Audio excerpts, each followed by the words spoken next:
Welcome back to the NFL NBA Rectable, this time on our NBA edition. That's Kevin Dana, and I'm Alan Wu. So we're going to talk about, first off, the big trade between Mo Williams going to the Cleveland Cavaliers, and then move on to some Olympic talk. But starting off with this big three-team trade, the Cleveland Cavaliers get Mo Williams from the Bucks. Meanwhile, the Milwaukee Bucks get Luke Ridnour, Damon Jones, and Adrian Griffin. And Oklahoma City gets Desmond Mason and Joe Smith. So we're going to break this down team by team, starting with the Cavs. Gotta mention right off the bat, LeBron James in Cleveland finally gets a player to go with him in Mo Williams. What do you make of it? I really like this move for Cleveland because before this, their offseason was in shambles. Their big move, re-signing Daniel Gibson and then signing Terrence Kinsey to a contract. This was a guy who couldn't make it with the Memphis Grizzlies and had to go play in Turkey. So you were wondering what Danny Ferry was doing there in Cleveland. Now it finally looks like they have some semblance of a team other than LeBron James. You have Mo Williams now, and you still have Zydrunas Ilgauskas, who, albeit is old, is still producing. He's around 14 points, 9 rebounds a game. The problem I have with the Cavaliers, though, is their depth. Beyond that starting five, they really don't have anyone that's going to be able to help them other than Daniel Gibson. They really have to rest their hopes on J.J. Hickson to be a good front court guy off the bench because Anderson Varejao is not going to cut it. Yeah, especially Wally Szczerbiak brought in that late season trade. He's dropping off. Not that he was an exceptionally great player to begin with, but even now he absolutely disappeared in the postseason when they needed him. That was one of the big reasons they couldn't, get farther in the playoffs, because LeBron James, granted he could take the team to the finals. He showed that 2 years ago, but against a solid team like the Boston Celtics last postseason, one man's not enough. And so Mo Williams finally gives them a proven second player. I like it because he's a little more proven than Larry Hughes was. Not as many concerns, because Larry Hughes always came with those injury concerns, and that's what dogged him and couldn't get him to be that second person to back up LeBron James. But like you mentioned, the big issue here is still depth. But granted, I mean, they sort of have a solid three players to go around with LeBron, Williams now, and Zydrunas Ilgauskas. And in the Eastern Conference, that probably puts them once again in the contention for that division title. But let's move on to another Eastern Conference team, the Milwaukee Bucks. They lose Mo Williams, yes, was a 17.6 assist kind of guy.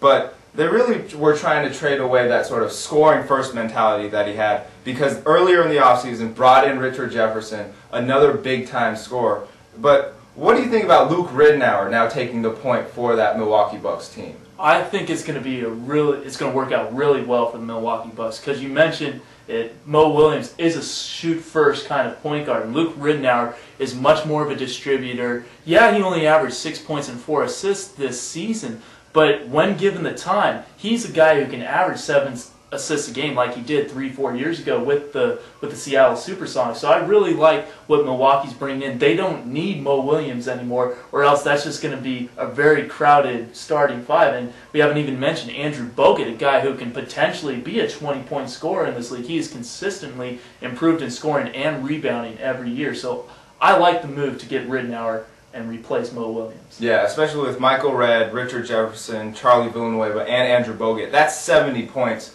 between the four of them out of that starting five. The thing that worries me a little bit for the Bucks is they don't have much depth off the bench. Charlie Bell and Joe Alexander, the rookie, are really the two that sort of come out at you when you look at that list, but Dan Gadzurik's not really playing well, and they lost Desmond Mason in this trade to Oklahoma City. So they'll need to find some sort of depth off of that bench, but they have a solid starting five now. So last year was sort of an aberration to me. I didn't understand how that team did as poorly as it did, but with this starting five, they should be able to once again sort of be in a contention for a playoff spot like they were a couple years ago in that Eastern Conference. And then the one Western Conference team involved in this trade, Oklahoma City. Basic thing is they're rebuilding. It's Kevin Durant and Jeff Green's team, and they're just trying to get younger. Got a solid point guard still in Errol Watson, who earned the starting job away from Luke Ridnour. But with a rebuilding team, what do you make of them bringing in Joe Smith and Desmond Mason in this trade?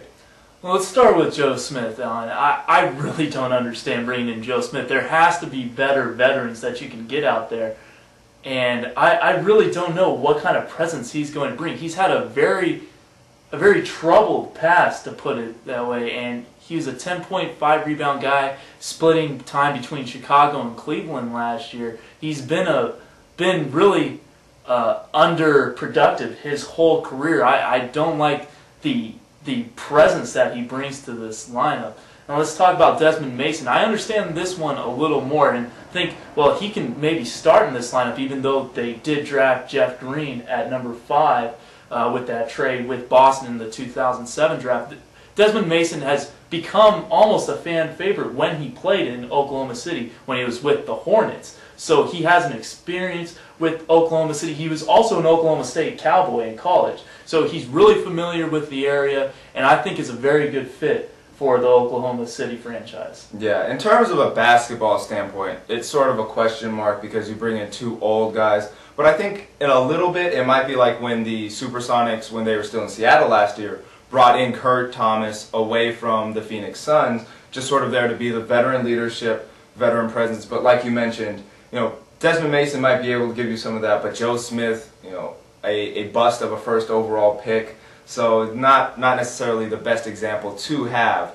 But we'll just have to see. Either way, on the court, this is Kevin Durant's team, and that's just very blatant all the way around. But it's a team that's still rebuilding itself, trying to gear up for the future.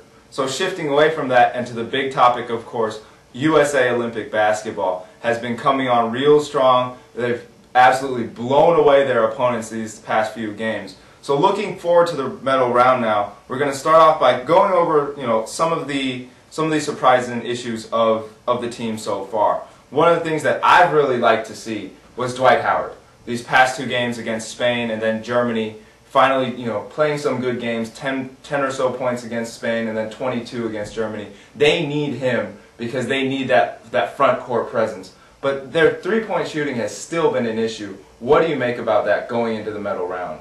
Well, I think the 3-point shooting, although it has increased or has improved, I think it's definitely going to need to stay at the pace of around 48% or mid-40s at least, where it was against Spain and then against Germany. Because a lot of these teams, if they show that they cannot hit threes, they might go into that zone and then they don't have to worry about a single man. If they can't hit threes, then it's going to create a lot of trouble for this team. But they are 23 of their last 51 from beyond the arc, and that needs to keep up in the medal round. Yeah, and looking forward to these medal rounds. Their first test is against Australia, and then in the second round it would be either Greece or Argentina. And the thought is, from the second side of the bracket, if they were to get to the gold medal game, it would be either Spain or Lithuania. But looking forward to these teams, what do you think are the biggest challenges, or what country do you think has the best shot of taking out the United States?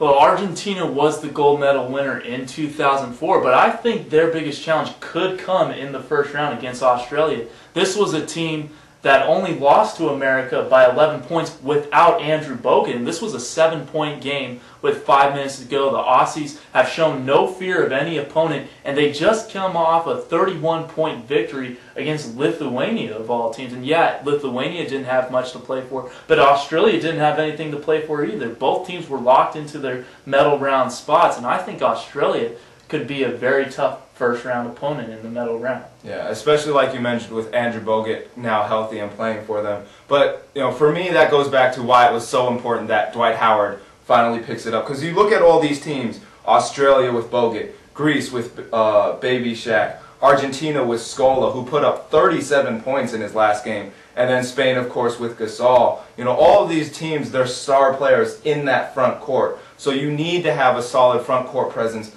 to sort of take those players out of their game and let the rest of the USA team just dominate the rest of the games. But I still think their biggest problem could come from Argentina because they have the most experience. Spain, I don't really worry about as much after that round robin play because granted they didn't play for much in the second half, but that was because by the end of the first half USA had totally shut down Spain. So I don't see that being a problem. But we'll have to see if this so-called redeem team can actually come through and get the gold medal. Well, that's it for the NBA section on here on the NFL NBA Rectable. Tune in next week.